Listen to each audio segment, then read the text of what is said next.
Sa may part ma'am ng Marinduque po, baka po may nakakapansin. Naka-red po ng damit.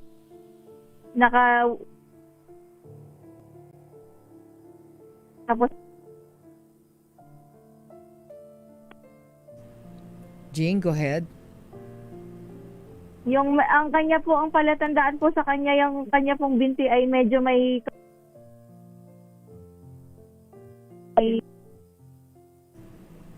Jing, mata pa. Okay, go ahead, go ahead. Hello po. Sige, go ahead, Jing. Dire-diretso lang, napuputol ka eh. Ano po, sa part ng, dyan po sa may mga Marinduque, kami po ay nananawagan na ipagbigay alam po sa amin. Ayun, sa maaring may nakakakita o kaya may impormasyon, baka naman nasilong sa inyo. Ayan, si Tatay Jo Soriano, no? Hinahanap po siya ng kanyang pamilya at ito pong si Jing, ang nananawagan ay kanya pong anak. So Jing, saan pwedeng ipagbigay alam in case na meron silang impormasyon? Ma'am? Oo, napuputol ka, Jing. Oo, saan pwedeng ipagbigay alam sa inyo? Anong contact number ninyo? Go ahead. Ang contact number ko po, ako po ang anak, 0968-497-8987. Pwede din po kaming i-message sa Facebook, Leonila Soriano or Jingjin Soriano po. Mhm. At siguro manawagan ka rin kay tatay. Tatay ba tawag mo? Jing? Opo. Sige, go ahead. At baka naman, 'di ba? At sana nakasilong. Go ahead. Opo. Baka po marinig ako ni tatay. Sige, go ahead, Jing. Tatay, balik na kayo. Hinihintay ka namin din eh. San ka man doon, tatay? Babalik kayo din ho. Din sa isla. Naghihintay kami ho din eh. Oh, may mga apo ba? May mga apo ba yung naririnig ko sa background mo? Opo. Nagpuntahan po dito. Nagpuntahan na inaalalayan po kasi namin ang aking ina. Oo. Gawa nga pong Kayo ay nasaan kayo ngayon? Anong address ninyo, Jing? Lipunpun po. Lipunpun Isla Verde po, ma'am. Oo, Lipunpun, Isla Verde, Batangas City po. Batangas City. Ayan, okay. So si Jingjin Soriano po, nananawagan, baka meron kayong impormasyon o baka naman nasilong sa inyo yung kanilang tatay na maaaring inabutan ng malakas na alon. Jing? Yes po, baka naman po may nasilungan ng tatay. Ipagbigay alam naman po sa amin. Okay. At inaantabayan na ninyo yung Philippine Coast Guard ngayon na naghahanap. Tama, Jing? Opo, ma'am. Okay. Sige, Jing, at uulitin namin na itong panawagan ninyo. Okay? Sana Yes, ma'am. Sana makabalik na si Tatay Jo Soriano. Ano po? Ayan, okay. Opo. At nag-aalala na rin po yung kanyang, lalong-lalo na yung kanyang may bahay, no? Sabi ni Jing.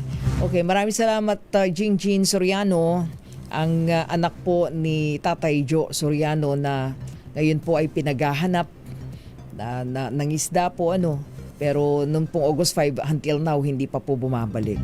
Sana lang ay nakasilong at naiwasan yung malalakas na alon na sinasabi po that day, no? Mga kaibigan, tuloy-tuloy po tayo. Standby lang. Puntahan natin ang ating, yung mga serbisyong hatid po para sa mga miyembro ng Pag-ibig Funds. Alamin natin, pinalawak po yan. Saan-saan na ngayon ang serbisyo ng Pag-ibig Fund. Isa Gabriel, go ahead.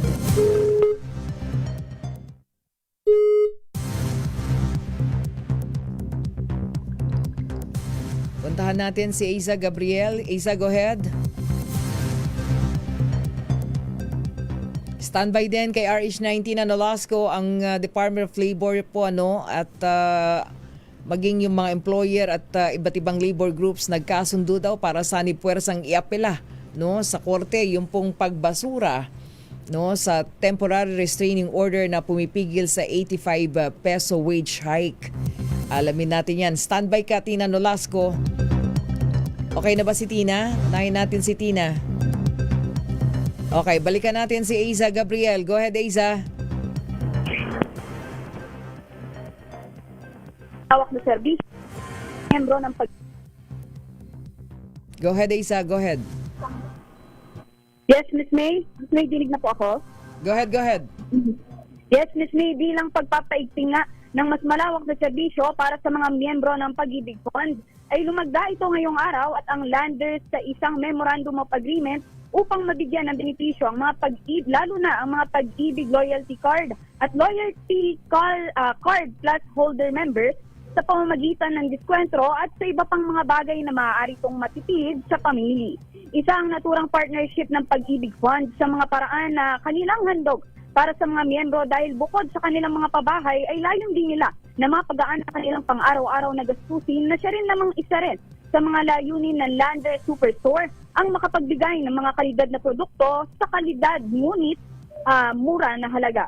Pinangunahan ni Lander's Deputy Chief Executive Officer, Mr. Bill Cummings, Lander Vice President Marketing and Membership Department, Mr. Kenneth Charles E. Ocampo, Pag-ibig Chief Executive Ms. Marilyn Acosta at Deputy Chief Executive Officer, Marketing, Product Development and Cluster, Mr. Alexander H. G. Aguilar.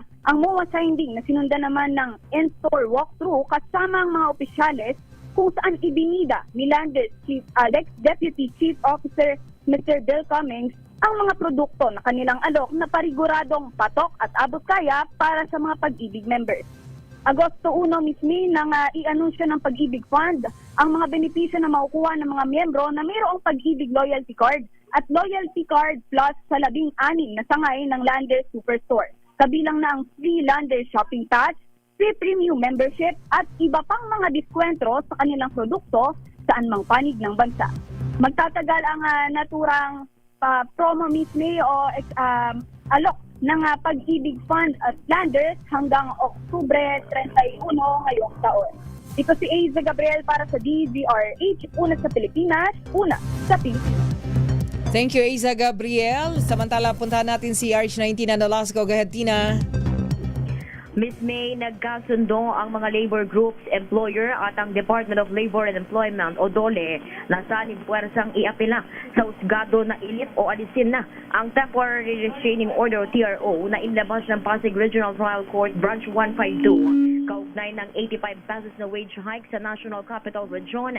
Kasunod dito ng pakikipagdialogo ni DOLE Secretary Francis Tolentino sa mga labor leaders sa DOLE Central Office ngayong araw upang pakinggan ang kanilang mga hinaing at palakasin ng tripartism o pagtutulungan ng pamahalaan, mga manggagawa at mga employer sa pagsusulong ng makatarungan, maayos at mapayapang ugnayan sa paggawa. Pakinggan natin si Secretary Tolentino.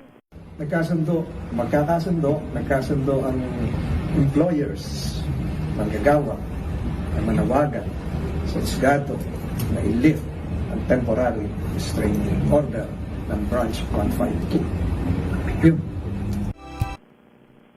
Si Secretary Francis Tolentino. Ito si RH9 Tina Nolasco para sa DZRH. Una sa Pilipinas, una sa Pilipinas. Maraming salamat, Tina Nolasco. Sa pamamagitan po ng balitang yan, pansamantala tayo magpapaalam. Susunod na po, Mayor Lacaydeo Magcalma at Mistea Petro Corpus sa programang DZRH Playtime. Ako naman may binauhan para sa DZRH, una sa Pilipinas, una sa Pilipino. Have a nice and safe weekend, everyone. This time check. Ngayong ika-87 taon ng kauna-unahan, DZRH. Tayo ay isa. Ikaw, kayo.